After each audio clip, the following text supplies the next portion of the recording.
Hello میرے پیارے طالب العلم و طالبات، میں محمد مزمل حسین، ٹیچر مدھوپور کالج مدھوپور، شعبہ اردو برائے انٹرمیڈیٹ۔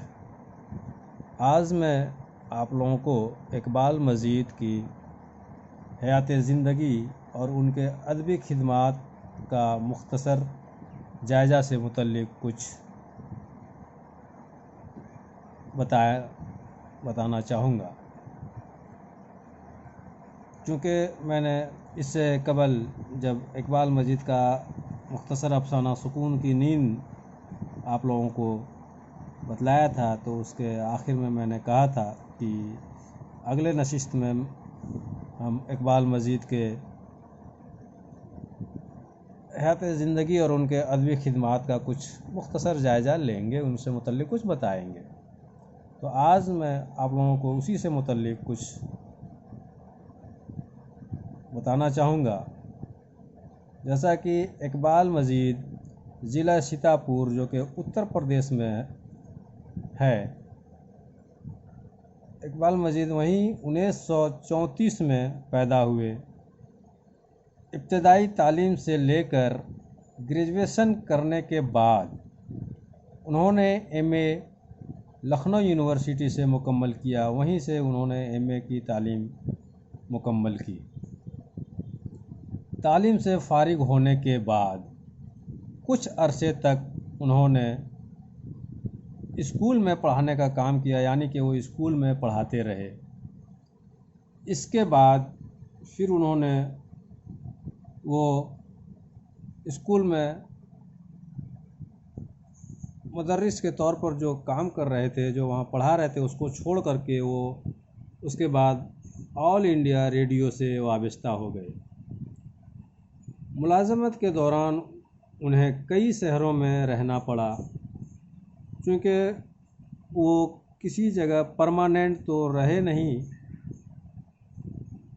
پھر وہ مالوا کی پرفجا سرزمین، جو کہ بھوپال میں ہے، ان کی ملازمت کا آخری پڑاؤ تھا، جہاں وہ اسسٹنٹ اسٹیشن ڈائریکٹر کے عہدے سے سبکدوش ہوئے، یعنی کہ وہیں سے وہ ریٹائرمنٹ ہوئے اسسٹنٹ اسٹیشن ڈائریکٹر کے عہدے سے۔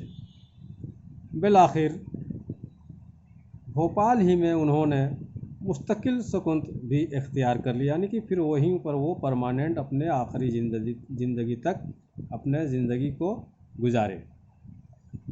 اب اس کا جو ادبی خدمات کا مختصر جائزہ ہے، ہم اس سے متعلق یہ بتانا چاہیں گے کہ اقبال مجید عہد جدید کے ایک نامور افسانہ نگار ہیں۔ انہوں نے کئی اعلیٰ درجے کے ڈرامے بھی لکھے ہیں۔ اس کے علاوہ نمک اور کسی دن ان کے دو ناول ہیں، ایک نمک اور دوسرا کسی دن، یہ دو ناول ان کے ہیں۔ پھر اس کے علاوہ دو بھیگے ہوئے لوگ، ایک حلفیہ بیان، شہر بد نصیب اور تماشا گھر ان کے افسانوی مجموعے ہیں، جسے ہم ہندی میں کہانی سنگرہ بھی کہتے ہیں۔ وہ افسانوی مجموعے یعنی کہانی سنگرہ، ان کے دو افسانوی مجموعے، یہ سب افسانوی مجموعے ہیں۔ اقبال مجید کا تعلق اس نسل سے ہے جو 1955 اور 60 کے بعد پروان چڑھی۔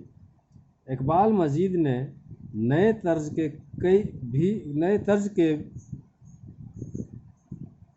کے کئی افسانے بھی لکھے ہیں، جن میں آج کے انسان کے داخلی اور روحانی الجھنوں کو موضوع بنایا گیا ہے۔ افسانوی ٹیکنیک میں بھی انہوں نے بعض اہم تجربے کیے، تاہم کہانی میں کہانی پن کے عنصر کو انہوں نے برقرار رکھا، ان کو مجروح نہیں ہونے دیا۔ اقبال مجید نے اپنے افسانوں، ناولوں اور ڈراموں میں سیاسی و سماجی شعور کے ساتھ ساتھ نفسیاتی بصیرت سے بھی بخوبی کام لیا۔ اس طرح ہم دیکھتے ہیں کہ جدید اردو افسانے کی تاریخ میں اقبال مجید کا ایک نمایاں مقام حاصل ہے۔ یہ جو ہے میں نے آپ لوگوں کو اقبال مجید کے مختصر ادبی خدمات اور ان کے حیات زندگی کا جائزہ لیا۔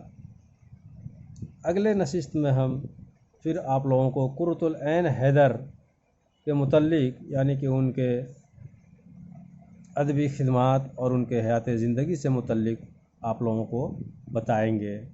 فی الحال اتنا ہی، بائے۔